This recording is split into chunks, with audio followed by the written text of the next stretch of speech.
Christian responsibility channel వీక్షిస్తున్న ప్రియ సోదరి సోదరులందరికీ క్రీస్తునామమున శుభాభివందనాలు తెలియజేసుకుంటున్నాం. ఫస్ట్ టైం కనుక మీరు మా ఛానల్కి వీక్షిస్తున్నట్లయితే కనుక తప్పక సబ్స్క్రైబ్ చేసుకోండి, లైక్ చేయండి, షేర్ చేయండి. కంటెంట్ని ఏదైతే ఉందో మీరు ఆత్మీయంగా బలపడడానికి ఏదైతే సంగతులు ఉన్నాయో అవన్నింటినీ కూడా మీ యొక్క ఫ్రెండ్స్ అండ్ ఫ్యామిలీ మెంబర్స్కి తెలియజేస్తారని ఆశిస్తున్నాం. మనం మిక్కిలిగా ప్రేమించిన మా ప్రియ పరలోక కన్న తండ్రి, నీ పరిశుద్ధమైన నామానికి వేలాది వందనాలు, స్తుతులు, స్తోత్రములు చెల్లించుకొంచున్నాం తండ్రి. మీరు ఇచ్చినటువంటి సమయాన్ని బట్టించి, మీరు ఇచ్చినటువంటి దినాన్ని బట్టించి తండ్రి మీ నామానికి స్తుతులు చెల్లిస్తున్నాను తండ్రి. దీనదాసునైన నేను మాట్లాడుచుండగా తండ్రి నా నోటికి బోరగా ఉండమని వేడుకొంచున్నాను తండ్రి. ఆత్మ ద్వారా ప్రతి మాటను పలకడానికి, ఆత్మ ద్వారా ప్రతి మాటను వాడు గ్రహించడానికి కావలసినటువంటి శక్తిని అనుగ్రహించమని వేడుకొంచున్నాను తండ్రి. వచ్చిన వారందరూ కూడా తండ్రి నీ మాటలు వినగలిగే శక్తిని, దాన్ని గ్రహించే శక్తిని కూడా అనుగ్రహించమని, చెప్పబడుతున్న మాటలు మా హృదయాల్లో నింపుకొని వాటి ప్రకారంగా బ్రతికే ధన్యతను అనుగ్రహించమని, ఈ చిన్న ప్రార్థన పాద సన్నిధి చేర్చుకోమని క్రీస్తు దేవి నామములో అడుగుచున్నాం తండ్రి. ఆమేన్. ఈ అవకాశం ఇచ్చినటువంటి తండ్రి అయిన దేవునికి, కుమారుడైన క్రీస్తు నామమున వందనాలు తెలియజేసుకున్నాను. మీ అందరికీ కూడా ప్రభు అయిన క్రీస్తు నామమున వందనాలు తెలియజేసుకున్నాను. ప్రియమైన దేవుని వారలారా, నేడు చెప్పబోతున్నటువంటి అంశము చాలా ప్రాముఖ్యమైనటువంటి అంశము. దేవుని యొక్క ఉద్దేశాన్ని తెలిపే అంశము, మన జీవితాలను కట్టుకునే అంశము. అయితే నేటి కాలంలో చాలామంది దీని విషయంలో చాలా అశ్రద్ధగా ఉంటున్నారు. దీనివల్ల కలిగే నష్టం ఎంతనంటే మీ అంతటా మీకు కలుగుతుంది నష్టము, అలా విధంగా సమాజానికి కూడా నష్టం కలుగుతుంది. కనుక దీన్ని అంతటినీ దృష్టిలో పెట్టుకొని ఇప్పుడు నేను చెప్తున్నటువంటి ప్రతి మాటను కూడా కొద్దిగా ధ్యానిద్దాం, అర్థం చేసుకుందాం. ప్రియమైన దేవుని వారలారా, నేటి కుటుంబ వ్యవస్థ గురించి దేవుడు చెప్పినటువంటి ప్రణాళిక ఏంటి? కుటుంబ వ్యవస్థకు పునాది ఏదన్నా ఉందంటే అది పెళ్ళి. పెళ్లికి ముందు మనిషి ఒక రకమైనటువంటి జీవితాన్ని గడుపుతాడు, పెళ్ళి అయిపోయిన తర్వాత ఒక రకమైనటువంటి జీవితాన్ని గడుపుతాడు. అందుకనే పెళ్ళి అనేది చాలా ఇంపార్టెంట్ అనేది. ఎందుకనంటే కనుక పెళ్ళి వల్ల రెండు కుటుంబాలు కలుస్తాయి. అప్పటి వరకు చూడండి, చాలా అరేంజ్డ్ మ్యారేజెస్లో కానీ లేదంటే అనేకమైన మ్యారేజెస్లో పెళ్ళి అయ్యేంత వరకు కూడా ఆ అమ్మాయి యొక్క కుటుంబ సభ్యులు కానీ అబ్బాయి యొక్క కుటుంబ సభ్యులు కానీ చాలామంది తెలీదు. ఆ పెళ్లి ద్వారానే రెండు కుటుంబాలు, ఇద్దరు వ్యక్తులు, అదేవిధంగా రెండు ఊర్లు, ఇంకా చెప్పుకోవాలంటే కనుక కొన్ని దేశాలు కూడా కలుస్తున్నాయి పెళ్లి ద్వారా. అంటే పెళ్ళి అనే దానికి చాలా ప్రాముఖ్యమైన అంశం, ప్రాముఖ్యమైనటువంటి విశిష్టత ఉందన్న విషయాన్ని మర్చిపోకూడదు ప్రియమైన వారలారా. అయితే చాలామంది పెళ్ళి అనే దాన్ని చాలా కమర్షియల్ చేశారు. అసలు పెళ్ళి అనే దాన్ని చాలా వ్యర్థపరిచేశారు. ఎందుకనంటే కనుక మనకి బైబిల్లో ఉన్నటువంటి ఒక అంశాన్ని చూద్దాం ప్రియమైన వారలారా. అది ఏంటి అని అంటే కనుక దేవుడు జతపరిచిన వారిని మనుషులు వేరుపరచకూడదు అని. మరి చాలామంది తమంతట తామే విడిపోతున్నారు. ఎందుకు విడిపోతున్నారు? కలిసి ఉండడం ఇష్టం లేదు. అసలు ఎందుకు కలిసి ఉండడం ఇష్టం లేదంటే దానికి కూడా బోల్డ్ అనే కారణాలు ఉన్నాయి. ఎక్కువగా దేనివల్ల మనుషులు విడిపోతున్నారంటే కనుక వాళ్లకు పెళ్లి వల్ల కలిగే లాభం ఏంటో తెలియక, అంటే ల్యాక్ ఆఫ్ కమిట్మెంట్. ఎందుకు వాళ్ళిద్దరూ జతపరిచారో, వాళ్ళిద్దరూ కలిసి ఏం చేద్దాం అనుకుంటున్నారన్న ఒక సామాజికమైనటువంటి కమిట్మెంట్ లేకపోవడం వల్ల అనేక మంది పెళ్ళిళ్ళు ఏమవుతున్నాయంటే పటాకులుగా మారిపోతున్నాయి. చాలా ఎక్కువ శాతం ఏంటి అని అంటే కనుక ఇద్దరి మధ్య అండర్స్టాండింగ్ లేకపోవడం వల్లనే వివాహం అనే దానిలో వారికి ఫ్రూట్ఫుల్గా లేదు, అంటే ఏంటంటే అభివృద్ధికరంగా లేదు. అందుకనే వాళ్ళు విడిపోతున్నారు. ఇంకా చెప్పుకోవాలంటే కనుక వివాహేతర సంబంధాలు, పెళ్లి చేసుకుంటారు. పెళ్లి చేసుకున్న తర్వాత కూడా వారు బయట, అంటే వివాహానికి బయట అనేకమైనటువంటి అక్రమ సంబంధాలు పెట్టుకోవడం వల్ల కూడా చాలామంది విడాకులు తీసుకుంటున్నారు ప్రియమైన వారలారా. ఇంకా ఏంటంటే గొడవలు, హింస, గృహహింస, వీటి వల్ల కూడా ఎక్కువ విడాకులు జరుగుతున్నాయి. ఇంకా ఫైనాన్షియల్, డబ్బు వల్ల చాలామంది విడిపోతున్నారు. అంటే విడిపోవడానికి అనేకమైన కారణాలు ఉన్నాయి. గృహహింస కింద, ఫైనాన్షియల్గా, అంటే చిన్నప్పుడే పెళ్లి చేసుకోవడం వల్ల, ఇలాగ అనేక కారణాల వల్ల ఏమవుతున్నారంటే కనుక వ్యక్తులు వారు జతగా ఉండవలసిన వారు విడిపోయి ఎవరి దారి వాళ్ళు చూసుకుంటూ అవసరమైతే మరొక పెళ్లి చేసుకుంటున్నారు, మళ్ళీ అక్కడ విడిపోతున్నారు, మళ్ళీ పెళ్లి చేసుకుంటున్నారు. ఇలాగ నానా రకాలుగా జరుగుతున్నాయన్నమాట. అయితే ఇండియాలోకి వచ్చి చూసినట్లయితే కనుక మనది పెళ్ళిళ్ళు ఘనంగానే జరుగుతున్నాయి, కానీ దాని యొక్క విడాకుల రేట్ అనేది, అంటే కోర్టుకు వెళ్ళి బహిరంగంగా విడాకులు తీసుకునే వారి సంఖ్య చాలా తక్కువ. చాలా అంటే చాలా తక్కువ మాట. అంటే మన కుటుంబ వ్యవస్థ బాగుందని అంటారా? అంటే మనకి ఎక్కువ విడాకులు తీసుకోవడం లేదు కనుక, కాబట్టి మన ఇండియా యొక్క వివాహ వ్యవస్థ చాలా గొప్పదని చెప్తామా అంటే కాదు. చాలామంది మన కష్టంను మన మన పద్ధతులు మనం ఆలోచించినట్లయితే ప్రియమైన వాళ్ళారా, మన వివాహ వ్యవస్థ ఎలా ఉంది అని అంటే కనుక, కొంతమంది మనసు చంపుకొని కాపురం చేస్తున్న వాళ్ళు లేకపోలేదు, ఇష్టం లేకపోయినా సరే కాపురం చేస్తున్నవారు లేకపోలేదు. భర్త భార్యకి కానీ భార్య భర్తకి కానీ ఇద్దరికీ కూడా అన్వయించుకోవాలండి. అంటే ఒక్కోసారి భర్త ఇష్టం లేకపోయినా భార్య అడ్జస్ట్ అవుతుంది, భార్యకి ఇష్టం లేకపోయినా కూడా భర్త అడ్జస్ట్ అయిపోయి కాపురాలు జరుగుతున్నాయి.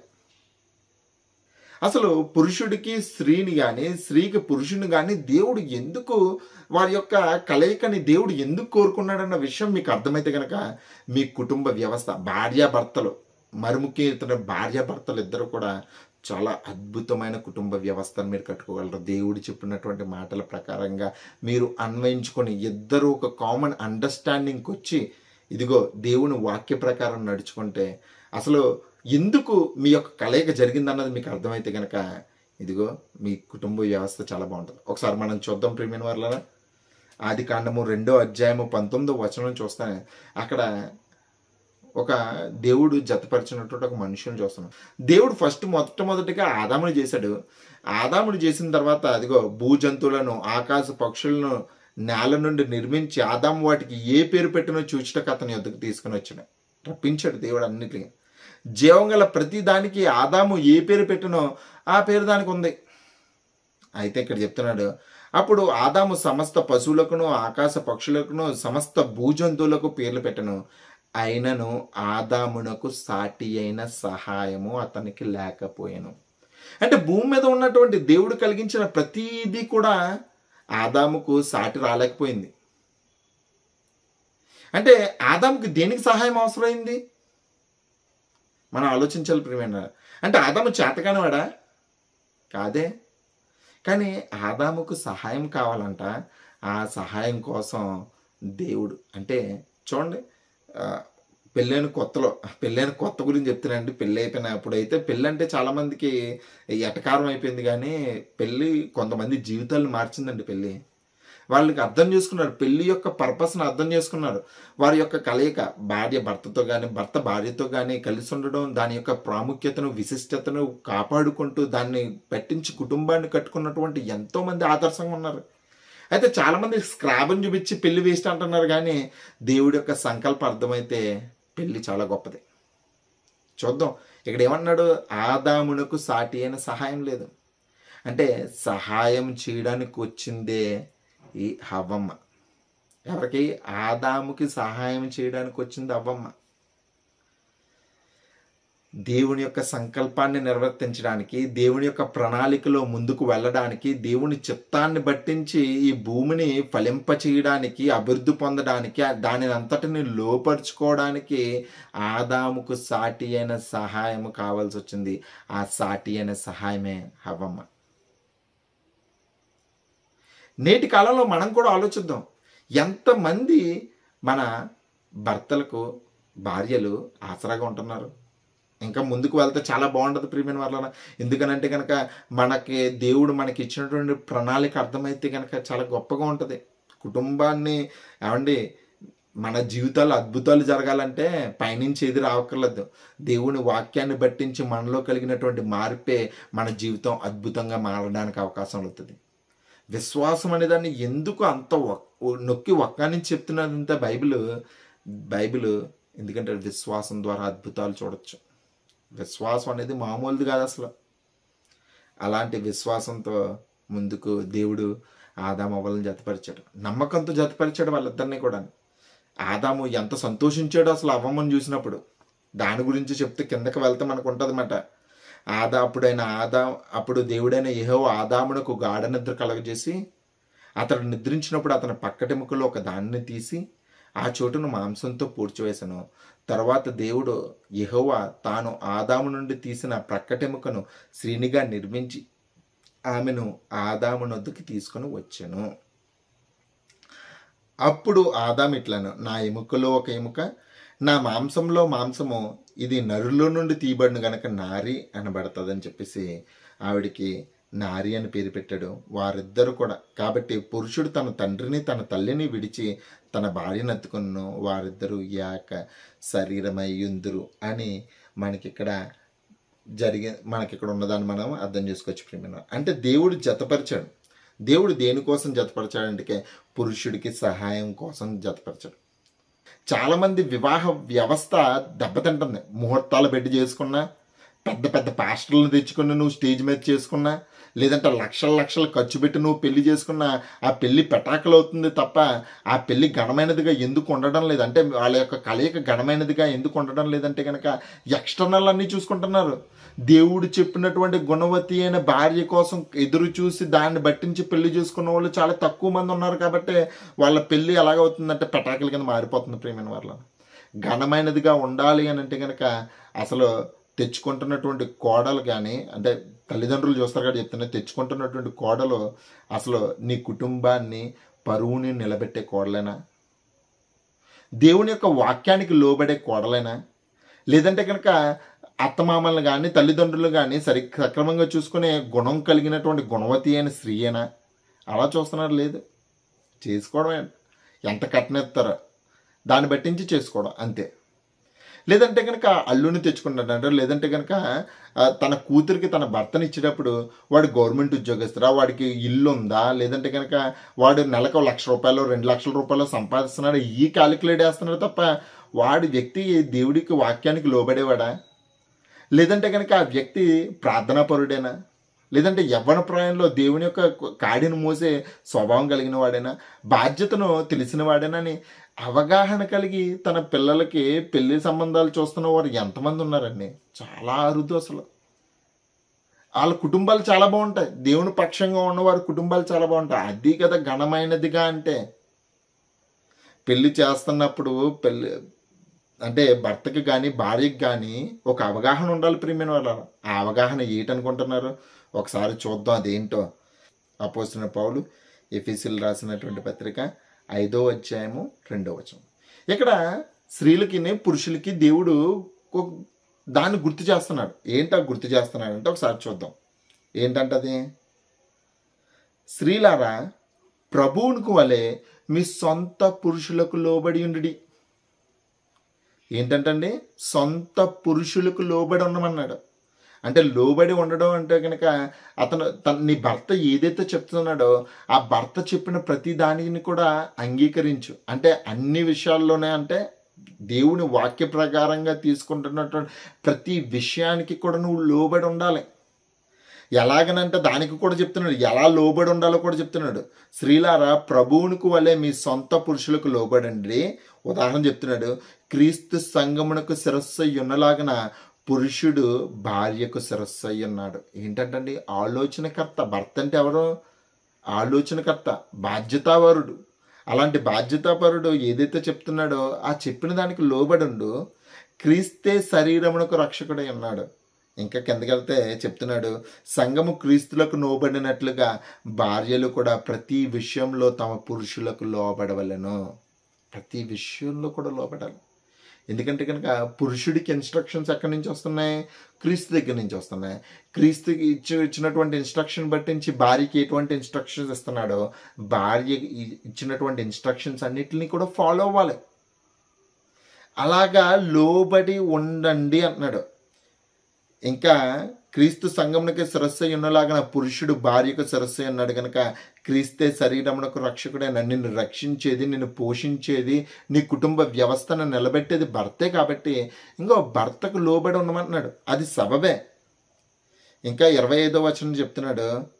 25 పురుషులారా, స్త్రీలకు అలా చెప్పాడు, పురుషులారా మీ భార్యలను ప్రేమించుడి. ప్రేమించడం అంటే ఏంటి? అసలు ఐ లవ్ యూ అని చెప్పి తిరగడమా? ప్రేమించడం అంటే ఏంటండి? ఐ లవ్ యూ అని చెప్పి తిరగడమా? కాదే. అటువలే ఎటువలే ఇక్కడ కూడా చెప్తున్నాడు. స్త్రీకి ఎలాగైతే చెప్పాడో పురుషుడికి కూడా చెప్తున్నాడు. ఎటువలే అంటే అటువలేనంట. 25వ వచనం, పురుషులారా మీరును మీ భార్యలను ప్రేమించుడి. అటువలే క్రీస్తు సంఘమును ప్రేమించి.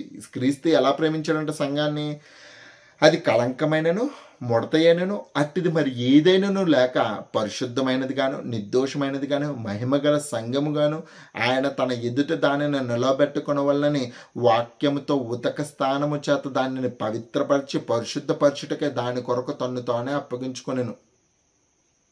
అటువలే పురుషుడు కూడా తమ సొంత శరీరముల వలె తమ భార్యలను ప్రేమింపబద్దులై ఉన్నారు. తన భార్యను ప్రేమించేవాడు తన్ను ప్రేమించుకొనుచున్నాడు. ఏదండి ఏటంట సంఘం కోసం క్రీస్తు ఏ విధంగా అయితే ప్రాణం పెట్టాడు, ఎందుకు ప్రాణం పెట్టాడంట, ఎందుకు నలిగిపోయాడంట? సంఘాన్ని హైలైట్ చేయడం కోసం, సంఘానికి పవిత్రత రావడం కోసం, సంఘం నిష్కల్మషంగా ఉండడం కోసం. అంటే తీర్పు తీర్చే దినాన్న సంఘం అనేది ఎలా ఉండాలని అంటే కనుక అంటే బ్లేమ్లెస్గా, అంటే ఎటువంటి స్పాటు లేకుండా ఉండాలని చెప్పేసి దానికోసము క్రీస్తు ఉతక స్నానం చేయించి పవిత్రపరిచి వాక్యంతో శుద్ధి చేశాడు చూసావా. అలాగ నీ భార్యను నువ్వు చూడాలి. అలాగా నీ భార్యను నువ్వు హైలైట్ చేయాలి. నువ్వు హైలైట్గా ఉంటే సరిపోదు, నువ్వు గొప్పవాడు అయితే సరిపోదు, నీ భార్య కూడా నీతో పాటు గొప్పతనానికి వారసురాలుగా చేయాలి. నీ భార్య గురించి చెప్తున్నప్పుడు గొప్పగానే చెప్పాలి. ఎందుకనంటే కనుక దామెను నువ్వు గొప్పదానిగా చూడాలనుకుంటున్నావు కాబట్టి గొప్పగానే చెప్పాలి, గొప్పగా తీర్చిదిద్దాలి భర్తగా. అదే కదా ప్రేమించడం అంటే. ఇప్పుడు నీ భార్యకు మహిమ వచ్చిందనుకో, నీకు మహిమ వచ్చినట్టే కదా. నీ భార్యకు మహిమ వచ్చేలాగా నువ్వు ఆమెను ప్రేమిస్తున్నావా? చాలామంది ప్రేమించరండి భార్యని బానిసగా చూస్తారు. నీకు సహాయంగా ఇచ్చింది ఆవిడని బానిసగా చూస్తావని కాదు, నీ ఇంట్లో పనులు చేయడానికి, నీ పిల్లలకి ముడ్డు కడగడానికి, దీనికే కాదు. భార్య ఇచ్చింది నీకు సహాయం చేయడం కోసం. నీ సాధక బాధల్లోనూ నీకు అన్నింటిలోనూ నీకు తోడుగా నిలబడేది భార్య. అలాంటి భార్యని చాలామంది చీప్గా చూస్తుంటారే, చాలామంది కేర్ చేయరే, లెక్క చేయరే, ఇష్టానుసారంగా మాట్లాడతారే. అది భార్యని ప్రేమించడం కాదు. నువ్వు భార్యని అగౌరవపరుస్తున్నావు, ద్వేషిస్తున్నావు, అందరి ముందులా పోర్ట్రేట్ చేస్తుంది. ఏంటంటే భార్యని చెడ్డదానికి చిత్రీకరిస్తున్నారు చాలామంది కూడా. అలాంటిది తగదు. భార్యని ప్రేమించు అంటే నిన్ను ప్రేమించినట్టే. ఎప్పుడైతే నీ భార్యని ప్రేమిస్తావో నిన్ను నువ్వు ప్రేమించుకున్నట్టు కదా. అలాగా ప్రేమించమని అంటున్నాడు ప్రియమైన వాళ్ళ. ఇక్కడ 28వ వచనం చెప్తున్నాడు. మరొకసారి తన భార్యను ప్రేమించేవాడు తన్ను ప్రేమించుకున్నట్టే. నిన్ను నువ్వు ప్రేమించుకోవాలంటే కనుక నీ భార్యను నువ్వు ప్రేమించాలి. 29వ వచనంలో చెప్తున్నాడు, తన శరీరం ఉద్దేశించేవాడు ఎవడనూ లేడు కానీ ప్రతి వాడిని దానిని పోషించి సంరక్షించుకును. మనము క్రీస్తు శరీరమును కవలై ఉన్నాము గనక అలాగే క్రీస్తు కూడా సంఘమును పోషించి చెప్తున్నాడు. ఇక్కడ ఈ హేతువు చేత 31వ వచనం, ఏ హేతువు చేత అంటే భర్త భార్యని లోబడినప్పుడు, ఈ భార్యని భర్త ప్రేమించినప్పుడు అంటే కదండి, ఈ కారణం చేత, అంటే ఒకరినొకరు గౌరవించుకోవడం చేత, ఒకరి అభిప్రాయాలకి లోబడి ఉండడం చేత, ఈ హేతువు చేత పురుషుడు తన తండ్రిని తన తల్లిని విడిచి తన భార్యను హత్తుకుంటాడంట. ఏ కారణం చేత? పై కారణం పట్టించి. అంటే ఒకరు లోబడినప్పుడు, ఒకరు ప్రేమించినప్పుడు, ఒకరు గౌరవించినప్పుడు, ఒకరు గౌరవాన్ని నిలబెట్టుకున్నప్పుడు, ఇలా ఉంటున్నప్పుడు ఆ యొక్క భార్యాభర్తలో ఎటువంటి సందర్భంలో కూడా విడిపోరు ప్రేమ వల్ల. ఎటువంటి సందర్భం? సంఘాన్ని క్రీస్తు ఎలాగైతే ప్రేమించాడో నీ భార్యను నువ్వు అలా ప్రేమించాలి. సంఘం ఏ విధంగా అయితే క్రీస్తుకు లోబడిందో భార్య కూడా భర్తకు ఆ విధంగా లోబడితే కుటుంబం అద్భుతంగా ఉంటుంది. అసలు చాలా అద్భుతంగా ఉంటుంది. అసలు ఏమంటే క్రీస్తుని విడిచి మనం ఉండగలమే సంఘంగా? లేమే. అందుకనే అటువంటి సందర్భంలో కనీ పెంచినటువంటి తల్లిదండ్రులనైనా సరే విడిచిపెట్టి భార్యతో భర్త వెళ్తున్నాడు, భర్తతో భార్య వెళ్తుందని అంటే కనుక ఒకే ఒక కారణం ఏంటి అని అంటే కనుక తన్ను పోషించేది తనకు సహాయకుడిని దేవుడు ఇచ్చాడని ఒక నమ్మకంతో. ఆ నమ్మకాన్ని పోగొట్టుకుంటే ఇలాగే ఉంటుంది ప్రియమైన వాళ్ళ. చివరిగా చెప్పేది ఒకటే, అయితే పెళ్లి చేసుకున్న తర్వాత కొన్ని రకాలైనటువంటి ఇబ్బందులు వస్తాయి. అది మనకి ముందే తెలుసు. పెళ్ళైన తర్వాత పిల్లలతో కొద్దిగా ఇబ్బంది ఉంటుంది, ఆర్థిక ఇబ్బందులు ఉంటాయి. మరి ఈ అన్నిటిలోంచి దాటుకొని రావాలి. ఒక ఉదాహరణ చెప్తాను ప్రియమైన వాళ్ళరా. కొరింథీయులకు రాసిన పత్రికలో ఒక మాట ఉంది, అది ఒకసారి చూసి ఎటువంటి సందర్భంలోనైనా సరే భార్య భర్తను విడనాడకూడదు, భార్య భర్తను విడనాడకూడదు ప్రియమైన వాళ్ళరా. ఎందుకంటే ఇక్కడ దేవుడు జతపరిచిన దాన్ని మనుష్యుడు వేరుపరచకూడదు. దేవుడు జతపరిచింది ఒక పర్పస్. ఆ పర్పస్ ఏంటంటే కనుక మీరు నీతిమంతులుగా మారి భూమి మీదకి నీతిమంతులను తీసుకురావడమే. మరొకసారి చెప్తున్నారు, మీరు నీతిమంతులుగా మారి భూమి మీదకి నీతిమంతులను తీసుకురావాలన్నదే దేవుని యొక్క సంకల్పం. అందుకనే దేవుడు ఫలించి అభివృద్ధి పొంది విస్తరించి భూమిని నిందించమన్నాడు. ఆ పర్పస్లో మనం ఉండగలుగుతున్నామా అంటే చూద్దాం ఒకసారి. అపోస్తలుడైన పౌలు కొరింథీయులకు రాసినటువంటి మొదటి పత్రిక 7వ అధ్యాయంలోనికి మనం వెళ్తే అక్కడ ఒక అద్భుతమైన మాట ఉంది ప్రియమైన వాళ్ళ. అదొకసారి చూసుకుందాం. 7:10 వచనం. మరియు పెండ్లైన వారికి నేను కాదు, ప్రభువే ఆజ్ఞాపించినది ఏమనగా భార్య భర్తను ఎడబాయకూడదు. అది ఏ సందర్భంలోనైనా అంటే కనుక ఏ సందర్భంలోనైనా సరే భార్య భర్తను ఎడబాయకూడదు. అలాగే భర్త కూడా భార్యను ఎడబాయకూడదు. ఎడబాయిసిన ఎడల పెళ్లి చేసుకునకుండా వాళ్ళను, తన భర్తతో సమాధాన పడవాళ్ళను, తన భర్త భార్యను పరిత్యజింపకూడదు. అంటే తను ఏ సందర్భంలో అయినా సరే విడిచిపెట్టకూడదు. ఇది ప్రభువే ఆజ్ఞాపించిండంట. ఎవరు ఆజ్ఞాపించండి? 10వ వచనం చూసుకుంటే, పెండ్లి అయిన వారికి నేను కాదు, ప్రభువే ఆజ్ఞాపించినది ఏమనగా, ప్రభు ఆజ్ఞాపిస్తున్నాడంట, నువ్వు అసలు నీ భార్యను విడిచిపెట్టకూడదు. ఏ అండి మా భర్త రోజు వచ్చి కొట్టేస్తున్నాడండి, ఎలాంటి భర్తతో ఎంతసేపు అండి, నేను విడాకులు ఇచ్చేస్తానంట, విడిచిపెట్టకూడదు.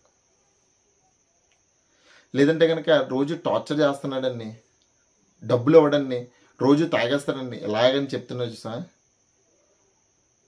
ట్రై సమాధాన పడడానికి దేవుడు మనల్ని పిలిచాడు. కిందకి వెళ్తూ ఉంటుంది ప్రియమైన వాళ్ళారా. అదే దానికి ఒక సందర్భం గురించి చెప్తున్నాను. ఒక ఉదాహరణ మీ అందరితో పంచుకోవాలని ఆశపడుతున్నాను ప్రియమైన. మనందరికీ తెలుసు ఆదాం అవ్వ. అవ్వ చేసింది ఏమన్నా మామూలు తప్పండి? అవ్వ చేసింది మామూలు తప్ప? అవ్వ ఎంత ఘోరమైన పాపం చేసిందండి అసలు. దేవుడు ఇచ్చినటువంటి ఆజ్ఞను తిరస్కరించి, దేవుడు మరీ చెప్పాడే పండు తినద్దని చెప్పేసి, తినద్దన్న పండుని తిని తాను తిన్నదే కాకుండా తన భర్తకి ఇచ్చి పండు తినిపించేలా చేసింది. దానివల్ల ఏమొచ్చింది? భూమి శపింపబడింది, అవ్వమ్మ శపింపబడ్డది, ఆదాము శపింపబడ్డాడు. అప్పటి వరకు కష్టపడకుండా, చెమట ఓర్చకుండా మంచి భూఫలాల్ని పొందుకున్నటువంటి ఆదాము అప్పటి నుంచి చెమటోడ్చి కష్టపడి భూమిని దున్ని ఫలాలు తెచ్చుకొని తింటున్నాడు. ఆదాము కష్టపడుతున్నప్పుడల్లా కూడా అవ్వమని అన్న తిట్టాడని, నీ వల్లనే పొలం పని చేసి వచ్చి కష్టపడి వచ్చి చెమటలు తెచ్చినప్పుడు నీ వల్లే నేను ఈ కష్టపడంత వచ్చిందని చెప్పి ఏనాడని తిట్టాడండి ఆదాము. నీ వల్లే పని చేస్తున్నప్పుడల్లా, నీ వల్లే నేను ఇలా అయిపోయానని చెప్పేసి ఎప్పుడన్నా అవ్వమ్మని దుయ్యబూసాడా? లేదంటే ద్రాక్షరసం తాగి చివక్కూడేశాడా? ఏమండి, అవ్వమ్మ చేసింది ఘోరమైన పాపమైనప్పటికీ కూడానే ఆ తప్పుని భరించాడు భర్త. అంటే ఆదాము భరించి ఆమెను అత్తుకొని ఉన్నాడు. అప్పుడు ఆమె తప్పు చేసింది, తప్పు కాబట్టి నలిగిపోయింది ప్రేమైన వాళ్ళ. ఆ తప్పు వల్ల నలిగిపోయింది, ఆమె ప్రసవ వ్యాధిని పొందింది. అయినప్పటికీ కూడా ఆదాము అవ్వని కానీ, అవ్వని ఆదాము కానీ విడిచిపెట్టలేదు. ఏంటంటే ఘోరమైన పాపం చేసిందండి, మామూలు పాపం కాదు అసలు అవ్వమ్మ చేసింది. దేవునికి వ్యతిరేకంగా చేసినటువంటి పాపాన్ని బట్టించి వాళ్ళు విడిచిపెట్టి వెళ్ళిపోలేదు. వాళ్ళు ఒకరినొకరు హత్తుకొని ఉన్నారు, కష్టంలో కూడా హత్తుకొని ఉన్నారు ప్రేమిన వాళ్ళ. ఆ కష్టాన్ని కూడా మర్చిపోయేలాగా ఆదాము అంత కష్టపడి వస్తే అవ్వమ్మ మర్చిపోయేలా చేసింది. అవ్వమ్మ పడిన కష్టానికి ఆదాము ప్రేమించాడు ప్రేమిన వాళ్ళ. ఇది కదా సహాయం అంటే. ఇప్పుడు అబ్రహాము సారాయిని తీసుకోండి. అబ్రహాం గారు సారాయిని 100 సంవత్సరాలు దగ్గరకు వచ్చినప్పటికి కూడా పిల్లలు కనలేదని చెప్పేసి సారాయిని అన్ననే గొడ్రాలని ఎన్ని అబ్రహామైనా అవమానపరిచాడా? లేదే, ప్రేమించాడు కదా. పోనీ నువ్వు నాకు పిల్లలు కండం లేదని చెప్పేసి, మాతృత్వం అనేది చాలా ఇంపార్టెంట్ అయింది, నీ వల్ల నాకు పిల్లలు పుట్టడం లేదని చెప్పేసి ఏమన్నా సారమ్మ ఏమన్నా అబ్రహాంను వదిలేసి వెళ్ళిపోయిందా? ఏమొదలే. కష్టాల్లో కూడా వాళ్ళందరూ కలిసే ఉన్నారు ప్రేమిన వాళ్ళరా. అదే కదా వివాహానికి ఉన్నటువంటి ప్రత్యేకత. దాన్నే కదా దేవుడు కావాలని కోరుకుంది. అసలు విడిపోవద్దని అన్నాడు. ఏ సందర్భం వచ్చినా మీరు విడిపోకుండా నిరీక్షణ కలిగి ఉంటే అది నిజంగా అద్భుతాలను కలిగిస్తుంది ప్రియమైన. అదే చెప్తున్నాడు ప్రభు ఇక్కడ. ఇందులకు రాసినటువంటి పత్రిక, మొదటి పత్రిక 7వ అధ్యాయంలో ఇదే చెప్తున్నాడు. భార్య భర్తను పరిత్యజింపకూడదు, భార్య భర్తను ఎడబాయకూడదు అన్నట్టు ప్రియమైన వాళ్ళ. ఒకవేళ ఇదే సందర్భం, ఒకవేళ భర్త అయిన అవిశ్వాసి అయితే 13వ వచనం, ఏ స్త్రీకైనాను అవిశ్వాసి అయిన భర్త ఉండి ఆమెతో కాపురం చేయని ఇష్టపడిన ఎడల ఆమె అతన్ని పరిత్యజింపకూడదు. అవిశ్వాసి అయిన భర్త భార్యను బట్టి పరిశుద్ధపరచబడును. నువ్వు విశ్వాసవా? నీ యొక్క విశ్వాసాన్ని బట్టించి, నీకున్నటువంటి నిరీక్షణ బట్టించి భర్త ఏమవుతాడంటే కనుక పవిత్రపరచబడతాడు. ఒకవేళ సిమిలర్లీ ఒకవేళ భార్య అన్న అపవిత్రాలా అయితే కనుక భర్తకున్న దాన్ని బట్టించి ఆమె ఏమవుతుంది? పరిశుద్ధపరచబడుతుంది. లేదంటే కనుక పిల్లలు భ్రష్టులైపోతారు ప్రియమైన వాళ్ళు. తల్లిదండ్రులకు దేవుడు ఇచ్చినటువంటి గొప్ప ప్రణాళిక, గొప్ప కుటుంబ వ్యవస్థను ఏర్పాటు చేయడం.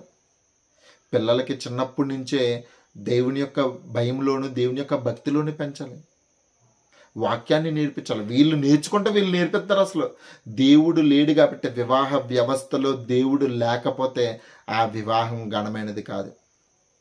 ఏది ఘనమైనదంటే క్రీస్తుకిని సంఘానికి ఉన్నటువంటి అవినాభావ సంబంధాన్ని భార్యాభర్తలు ఎప్పుడైతే అర్థం చేసుకుంటారో అప్పుడే ఆ వివాహం అనేది ఘనమైనది.